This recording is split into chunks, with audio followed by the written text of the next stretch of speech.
As if ongoing tensions with Russia were not enough of a concern, with several other countries, notably Greece, now talking default, some say the danger is Kiev may feel it has nothing to lose and follow this new fashion.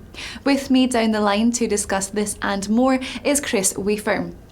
Chris, Ukraine's economic indicators continue to slide, and even though the decline will ease considerably in the autumn because of the base effect, you say the IMF's forecast of a 9% contraction this year still looks overly optimistic. So what is your base case scenario? Yeah, we certainly think the IMF are being a little bit on the optimistic side. The decline for the first quarter was over 17%, and the indications that we've had for May is that the decline is certainly sticking around 20%.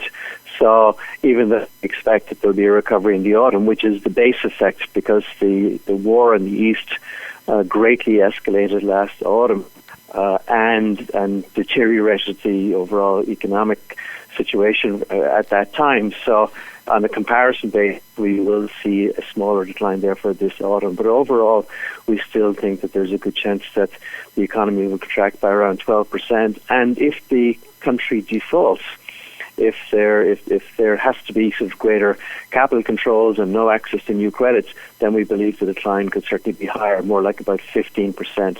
So when you look at Ukraine, you really got to forget about 2015 because it's the year after the war. There's a lot of restructuring taking place.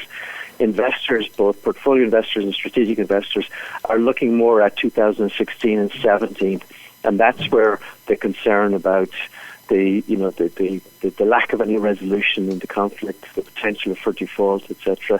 That's where the concerns are, because nobody really cares if the economy falls 9, 12, 15% this year. But what investors do care about is what happens in 16, 17, whether there'll be a recovery or a continued recession. And I think that's the big question right now. Russian manufacturing activity declined in June for the 7th straight month. So what do you make of the suggestion Russia's economy is heading for recession, as low oil prices and the impact of Western sanctions over the Ukraine conflict have outweighed successive cuts in central bank interest rates?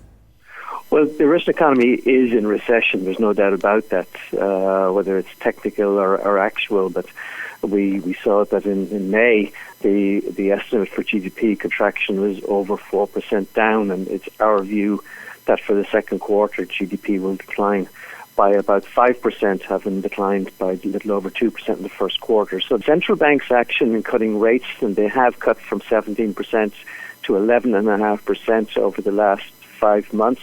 But remember, they're actually only cutting that emergency rate rise that was put in place in the middle of December, when rates were forced up from 10.5% to 17% in the middle of December to try and stabilise the currency.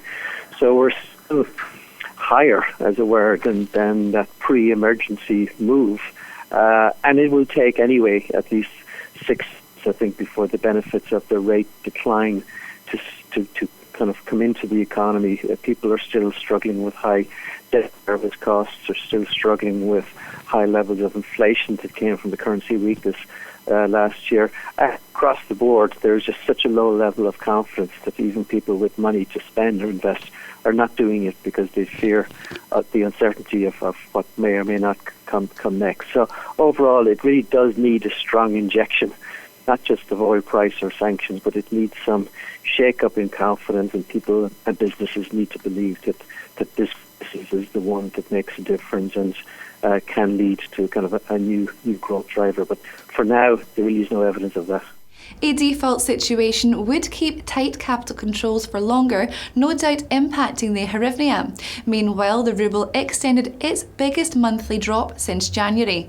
So what is your outlook for these two countries' currencies moving forward?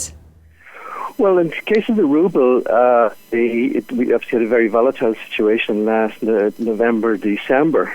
It was fair to say that it was pretty much out of control. Then there has been much better ruble performance over the first 5 months of this year, partly because the oil price recovered, but also the central bank has been more effective. But in actual fact, one of the things that we have seen from this crisis in terms of a government response in Russia is that they have now decided that the country is better off with a weaker currency in the future. When the ruble recovered to 50 against the dollar at the end of April, it became pretty clear the government wasn't comfortable with that level. They wanted a weaker ruble, and that's what we've seen through June, where now the ruble has weakened by about 15% in June, and I think that they will try and hold it roughly around these levels between 55, 60, specifically to help the budget and to help the export drive. Ukraine situation different, because obviously for them it's a case of whether they're going to default or not. If Ukraine defaults, perversely you will actually get a stronger currency. If we see an agreement, which we hope will be put in place in the coming weeks, then you could definitely expect the currency to weaken up towards over the second half of the year. But nothing dramatic. I think both central bank in Russia and central bank in Kiev have learned lessons last year, and they're much better control of their currency. So I don't think you're going to see a return to the extreme volatility in the Ukrainian currency any more than the Russian currency, but definitely a preference towards a weaker trend in both as part of recovery strategies. Chris, thank you so much for your time. Great to speak with you. Well, that's all from me for the moment, but it's a busy day for the TV team, covering the surprise Riksbank rate cut, US jobs report, today's Commodities Corner and much more. So please do keep clicking back. Goodbye for now.